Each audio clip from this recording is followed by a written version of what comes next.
Qaqqa kirib kelyapsan? Mashinani qo'ygani? O'tga mumkin emas, davay haydab qo'ylan. Aka, chiroyliroq muomala qiling. Yana qanaqa muomala qilish kerak? Ko'rga hassa qilib yozib qo'yibman men betga. Faqat xodimlar uchun deb. So'r davay. 10 minutda chiqib ketsam bo'ladimi? 10 sekunddan mumkin emas. Sur davomma senga, tushunyapsanmi? Iltimos aka, aptekaga kirib chiqaman shunda. Aptekaga? Ha. Aldamayapsanmi? Xudo saqlasin aka. Onamga har doim shu yerdan dori olaman. Bo'pti, chetroq olganda tez kirib chiq. Aha. Tushundingmi, davay. Qayerga qo'yapsan mashinani? Ha, doringni oldingmi? Ha, rahmat aka. Ha, bo'pti, tezroq chiqib ket. Aka, sizga bitta omonatim bor edi. Shuni berib qo'ysam bo'ladimi? Qanaqa omonat? Men har hafta xuddi shu vaqtga kelaman-da, betga.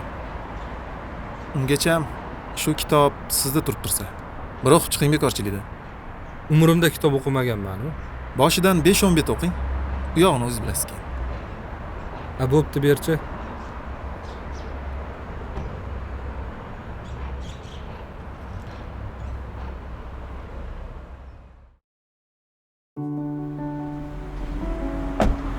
Assalomu alaykum aka.